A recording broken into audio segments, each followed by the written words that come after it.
On n'a qu'à envoyer directement Momochi, ce sera réglé. Alors voilà, alors vous avez un tableau avec ici dans l'équipe Aichi, il ne reste plus que 8 strikers, alors qu'il en reste près de 10 dans l'équipe Kanagawa.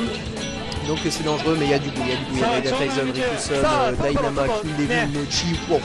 Et vraiment du très gros, bon il y a coupe. Bon il y a coupe.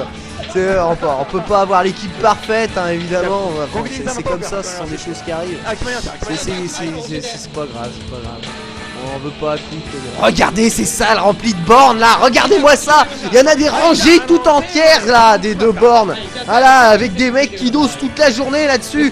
Des mecs dont le talent dont le talent n'est plus approuvé. Voilà, ça c'est des centres d'entraînement. Ça c'est comment c'est les centres d'entraînement Giru Made in Japan avec des bornes dans tous les sens. Ça forme des hommes, ça. L'IRL, l'arcade, c'est ça qui forme le haut niveau, et c'est comme ça que ça devrait être à chaque fois. Voilà, le choix d'Aojilu est décidé, et dans le camp Aichi, ce sera Tateyama avec son Dalsim qui va s'élancer.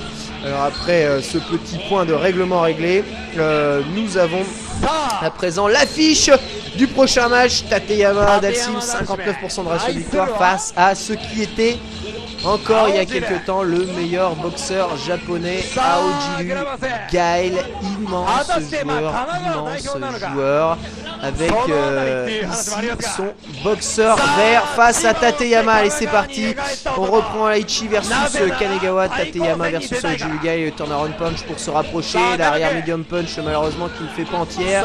Petite glissade, finir par bas medium punch dash trait, reglissade, twin one sur la glissade, Laiki qui fait double push shot sur une balayette là. Bien joué, le dash overhead totalement grillé. Yoga Flame, arrière medium kick, Yoga Flame, arrière high punch, Yoga Flame. Il joue bien la Tateyama, il met une pression de tous les diables avec ce high punch qui est passé au turnaround qui évite le ex Yoga Fire. Bien joué de la part d'Aojilu, mais qui est quand même en retard. Il a carrément cancellé son high punch là, Tateyama. Il y a oh là là, mais une série de high punch, le zoning absolument énorme. Attention avec ce X dash low, le saut HK, medium, le X dash overhead, la high punch, headbutt ultra. Premier round pour Aojilu Gaël qui a réussi à rentrer son overhead, qui l'a rentré son dash overhead finalement au bout d'un moment. C'est pas possible, il a essayé 3 fois de le placer sa phase, et il restait plus assez d'énergie à Tateyama pour l'encaisser de toute façon.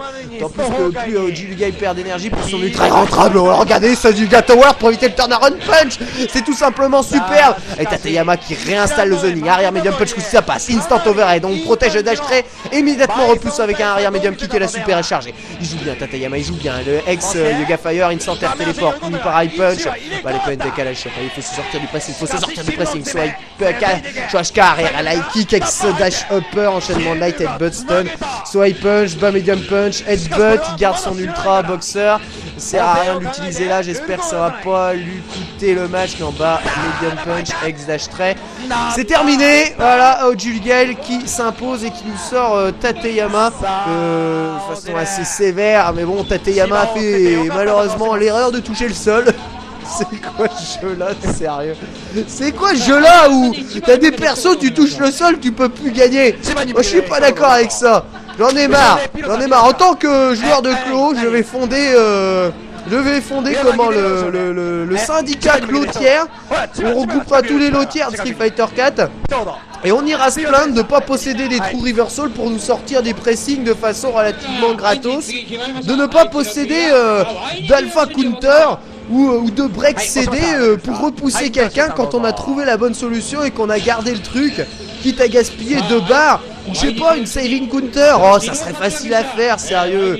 Franchement, tu passes dans la garde et tu fais une espèce de break saving quoi, en appuyant sur medium en gardant, puis ça gaspille 2 barres, voilà. Ça ferait comme un cancel de normal move, seulement tu cancellerais ta garde en fait par une saving. Voilà, moi j'en ai des tas d'idées, ça permettrait de se sortir de pas mal de pressing, ce genre de truc. Alors juste une saving comme ça, un truc qui arrache pas spécialement forcément d'énergie, mais qui permet au moins voilà de faire un dash avant voilà sur 0 frame.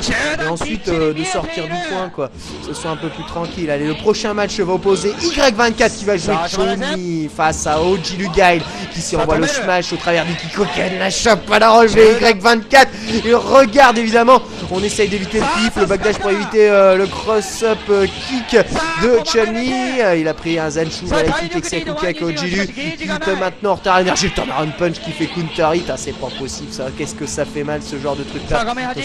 Attention décalage de Soaika HK qui passe.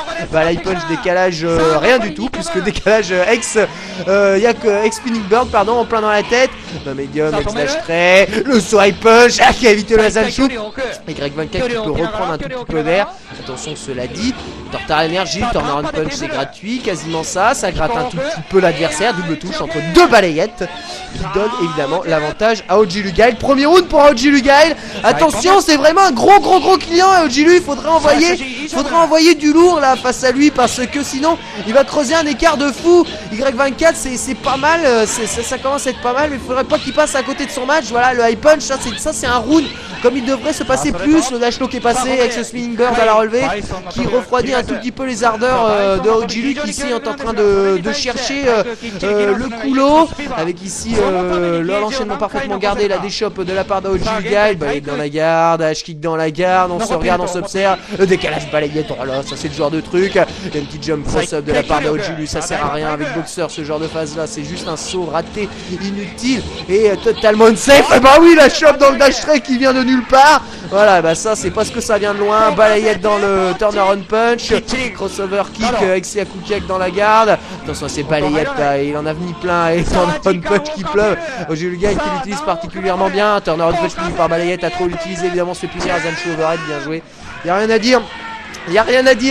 C'est super. Ce qu'a fait Y24 là, c'est tout simplement magnifique. Vraiment une lecture du jeu d'OG Lu totale. Et OG Lu s'est fait posséder mentalement dans ce jeu là en ne trouvant finalement pas les phases. Allez, soit HK, balai punch, X dash tray, voilà au travers de Zanshu, ça c'est déjà un tout petit peu meilleur. Même si finalement on a plus l'impression que c'est Y24 qui a envoyé le Zanshu parce qu'il a mindé le X dash tray que Boxer qui a envoyé le X dash tray parce qu'il a mindé un Zanshu. Mais bon, c'est comme ça. Attention cette balayette, le cross-up kick, le repli immédiat de Y24 qui n'a toujours pas perdu d'énergie sauf ce grattage absolument énorme. Sur un punch, pourquoi tu confirmes pas ça? C'est pas grave. La punch décalage chop, soit HK side jump évidemment il s'est fait avoir, X dash hopper, enchaînement de la... Bien joué, boum. Oh c'est superbe, mais comment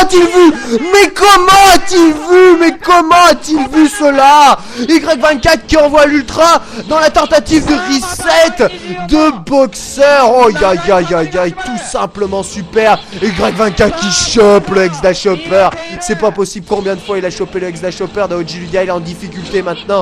Y24 qui a sa barre d'un super, ce qui suffit qu'on n'a pas le droit de mettre de balayette dans la garde, il me semble, à ce stade du jeu. À chaque fois qu'il passe, il est en difficulté à OG Lu. Oh là là, mais le stun mental que ça a dû lui mettre ça. Turnaround punch, le switch qui a cassé par avec ce spinning bird, c'est quasiment terminé. Attention à ne pas se faire gratter, c'est quasiment fini. Je vois pas comment OG Lu va pouvoir attaquer une Chun-Li qui est en mode full camp. Voilà, je bouge pas du coin. Attention, cette balayette, il est toujours à bonne distance. Bien joué la chope dans l'X dash tray. Voilà, c'est comme ça qu'on fait. Y24 qui salue évidemment tous ses coéquipiers parce que là il a fait un travail extraordinaire. Sortir à OG Lugail, c'est tout simplement superbe. Il était à rien du stud et il a parfaitement lu le reset. C'est un truc, je ne sais même pas. C'est parce qu'attention, hein, vous n'avez pas le choix avec Chun-Li. Si vous envoyez l'ultra, il a fait X dash hopper suivi d'enchaînement de light X dash hopper. Bon, et bien si tu choisis d'envoyer l'ultra après un enchaînement de light, voilà, alors que c'est un X dash hopper qui arrive, qui est censé faire combo, si t'envoies l'ultra là, tu casses ta charge et c'est terminé. Après une ultra, tu peux plus l'envoyer. C'est-à-dire que t'as qu'une seule chance d'envoyer l'ultra dans les resets. Il faut que tu vois parfaitement le moment de reset. C'est pas j'essaye de l'envoyer à chaque fois, hein. Y a pas d'OS comme ça, oh, c'est pas grave, on bourre jusqu'à ce qu'il rate. Non, c'est une ultra à charge, hein. C'est beaucoup plus difficile que ça, hein. C'est de la lecture parfaite de jeu et c'est magnifique. Voilà Y24 qui s'impose et qui évite à son équipe de prendre un peu